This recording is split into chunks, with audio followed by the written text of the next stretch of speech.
గురూజీ 72 గంటల్లోనే ఫోన్ లోని అద్భుతమైన జ్యోతిష్య పరిష్కారం చూపిస్తారు. నమ్మండి, నమ్మకపోండి, ఇది నిజం. శ్మశాన కాళి రుద్ర చౌడీదేవి ఆరాధకులు నంబర్ 1 వశీకరణ స్పెషలిస్ట్. గురూజీ మనిషి పుట్టుక నుండి చనిపోయే వరకు వచ్చే అన్ని క్లిష్టమైన సమస్యలకు పరిష్కారం ఇక్కడ లభిస్తుంది. విద్య, ఉద్యోగం, వ్యవహారం, స్త్రీ ప్రేమ, పెళ్లి, సంతానం, స్త్రీ పురుష వశీకరణం, భూవశం, భార్యాభర్తల కలహాలు, కోర్టు సమస్యలు, విడాకుల సమస్యలు, చేతబడి, అప్పుల బాధ, ఇంకా మీకు ఎలాంటి సమస్యలు ఉన్నా 72 గంటల్లోనే శాశ్వత పరిష్కారం చేయబడును. శ్రీ గురుభ్యో నమః. హరి ఓం. శ్రీ మహాగణాధిపతయే నమః. శ్రీ మహాసరస్వత్యై నమః. శ్రీ గురుభ్యో నమః. హరి ఓం. సజ్జోజాతం ప్రపద్యామి సజ్జోజాతాయ నమో నమః. భవే భవే భవశ్వమాన్ భవోద్భవాయ నమః. సర్వం శ్రీ పరమేశ్వరానుగ్రహకటాక్షఫలసిద్ధ్యర్థం. నవగ్రహాల్లో శనీశ్వర స్వామి వారి యొక్క అనుగ్రహం కలగకపోతే జీవితంలో కలిగేటువంటి అద్భుతమైనటువంటి మార్పులు కానీ, ప్రమాదాలు కానీ, అనారోగ్య సమస్యలు కానీ, ఆర్థిక స్థితిగతులు కానీ మారేటువంటి అవకాశం చాలా ఎక్కువగా లభిస్తూ ఉంటుంది. శని ప్రభావం వల్ల ఎప్పుడూ చూడనటువంటి నూతన ప్రదేశంలో శివదర్శనం గావించడం, శని ప్రభావం వల్ల స్థానచలనాలు జరగడం, శనీశ్వరి ప్రభావం వల్ల ఆర్థిక నష్టం కలగడం అనేటువంటివి మనం తరచుగా వింటూ ఉంటాం, చూస్తూ ఉంటాం. అదేవిధంగా శని ప్రభావం కనుక జాతకుడికి ద్వాదశంలో కానీ, అర్ధాష్టమ శని కానీ, షష్టాష్టమ శని కానీ ఉంటే కలిగేటువంటి విపత్తులు, అతను ఎదుర్కొనేటువంటి సమస్యలు అనేకమైన ఉంటాయి. వీటికి ఏ విధమైన పరిష్కారాలు లభించాలి, శని వక్రస్థానంలో చూస్తే ఏ విధమైనటువంటి ఫలితాలు లభిస్తాయి అనేటువంటివి మనం తెలుసుకుందాం. మేషరాశి దగ్గర నుంచి మీనరాశి వరకు ద్వాదశ రాశులు వారందరికీ కూడా ఈ శని ప్రభావం వల్ల జరిగేటువంటి ఇబ్బందులు, దాన్ని అధిగమించడానికి పరిష్కారం ఏమిటి అనేటువంటి విషయాన్ని మనం కూలంకషంగా చర్చించుకుని తగు సమస్యకి పరిష్కారాలు కూడా ఈ వీడియోలో మనం చెప్పుకుంటూ ఉంటాం. అంతేకాకుండా షష్టాష్టమంలో, ద్వాదశాష్టమంలో శని ప్రభావం ఈ అక్టోబర్ 10వ తారీఖు వరకు కూడా వక్రీభవించి చూస్తూ ఉండడం వల్ల అనేకమైనటువంటి ఇబ్బందులు ద్వాదశ రాశుల వారు అనుభవించవలసి వస్తుంది. ఈ అనుభవించకుండా శని అనుగ్రహంతో ప్రమాదాలు తప్పిపోయి ఆర్థికంగా నిలబడి మన వ్యవస్థని ఒక మెట్టు ఎదరకు తీసుకువెళ్ళి పరమశివుడి అనుగ్రహంతో ఏ విధమైనటువంటి శాంతి మనం ఇంట్లోనే చేసుకుంటూ శని ప్రభావాన్ని అధిగమించగలుగుతాం అనేటువంటిది ఈ వీడియోస్లో మనం చూద్దాం. శని వక్రీభవన అనేటువంటిది అక్టోబర్ 10వ తారీఖు 2025 వరకు కూడా వక్రీభవించే చూస్తుంటాడు. ఆ తదునంతరం శనితో చంద్రుడు కలయిక, తదుపరి శనితో రాహు కలయిక, దానివల్ల కలిగేటువంటి విపత్తులు అక్టోబర్ నెలలో మనం విశదీకరించుకుందాం.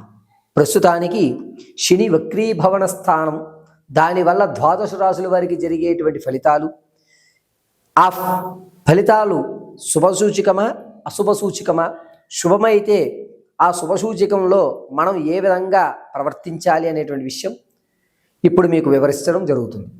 పరమేశ్వరి అనుగ్రహ సిద్ధ్యర్థం. తదుపరి తులారాశి వారు, శనీశ్వరుడు వక్రీభవిస్తూ శని రవిస్థానాన్ని చూస్తూ ఉంటాడు ఈ యొక్క తులారాశిలో. తులారాశి వారికి ఇంతకుముందు రాదు అనుకున్నది కానీ, నా వల్ల కాదు అనుకున్న పనులు ఏవైతే ఉన్నాయో అవి మీరే చేయడం, దానివల్ల మీ యొక్క కుటుంబ వ్యవస్థని ఒక స్థాయికి తీసుకువెళ్ళడం అనేటువంటి జరుగుతుంది. అంతేకాకుండా వ్యాపారంలో వినూత్నంగా ఆలోచించి వ్యాపారంలో జనాలను ఆకర్షించుకుని 2 రూపాయలు గడించడం అనేటువంటిది లభిస్తూ ఉంటుంది. శనీశ్వరుడు తులారాశి వారిని అనుగ్రహిస్తున్నాడని చెప్పాలి. ధనపరంగా ఒక స్థిరమైనటువంటి స్థిరమైన ధనం ప్రతి నెల వచ్చే విధంగా మీ ప్లానింగ్స్ అనేటువంటి జరుగుతాయి. అంతేకాకుండా మీ యొక్క ఇన్వెస్ట్మెంట్లు కానీ మీరు దాచేటువంటి ధనం కానీ మీ వాళ్ళకి ఏ విధంగా ఉపయోగపడాలి అనే ఒక ప్రణాళిక, ఖచ్చితమైన ప్రణాళిక అనేటువంటిది వేసుకుంటూ ఉంటారు.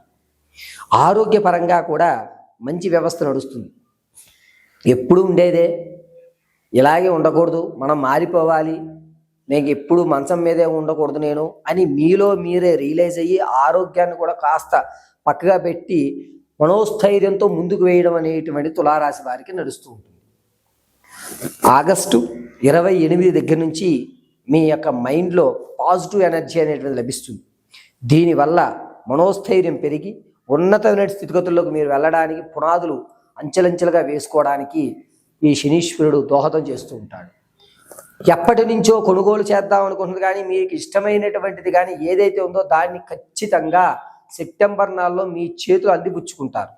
అంతేకాకుండా సాధించావరా, ఎప్పటి నుంచో నువ్వు అనుకుంటున్నావు, నాకు తెలుసు నువ్వు సాధిస్తావని మళ్ళీ మీ వారు మిమ్మల్ని సభాష్ అనేటువంటి వ్యవస్థ కూడా ఈ సెప్టెంబర్లో జరుగుతుంది.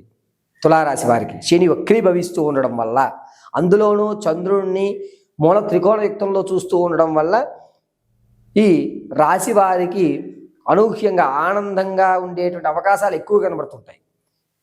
బాధ అనేటువంటి చాలా తక్కువగా ఉంటుంది. మానసిక సంతోషం అనేటువంటి ఎక్కువగా లభిస్తూ ఉంటుంది. విందు వినోదాల్లో ప్రధాన పాత్ర మీరే వహిస్తూ ఉంటారు.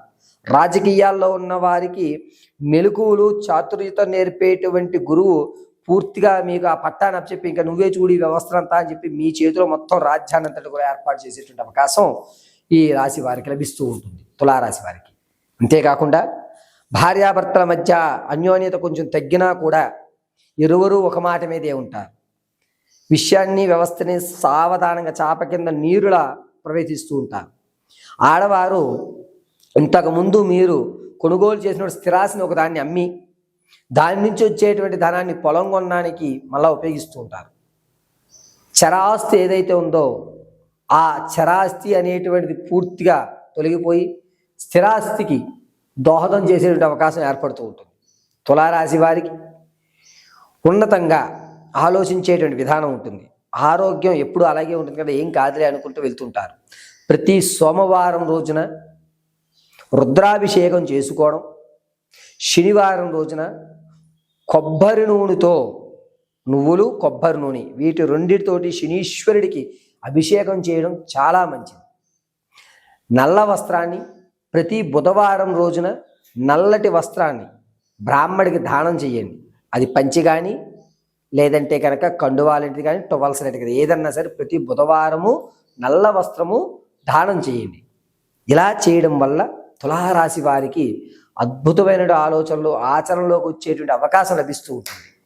ఇక ఈ రాశిలో ఉన్నటువంటి విదేశీయులు ఎవరైతే ఉన్నారో వారు అక్కడ కాస్త ఇబ్బందులు పడుతూ సెప్టెంబర్ 22వ తారీఖు నుంచి అక్టోబర్ 8వ తారీఖు వరకు కాస్త అటు ఇటు ఊగుతూ ఇబ్బంది పడే అవకాశం ఎక్కువ లభిస్తుంది.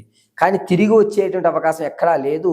కానీ చాలా జాగ్రత్తగా ఉండడం అనేది విదేశీయులకు చెప్పదగ్గ సూచన. ఈ రాశివారు ప్రతినిత్యము కూడా నాగావళి కుంకుమ దొరుకుతుందండి. నాగావళి కుంకుమలో కస్తూరిని కానీ లేదా మనకి కస్తూరి ఆరావళి కుంకుమలో కలుపుకుని పెట్టుకోవడం వల్ల చాలా మంచి ఫలితాలు అనేవి లభిస్తూ ఉంటాయి.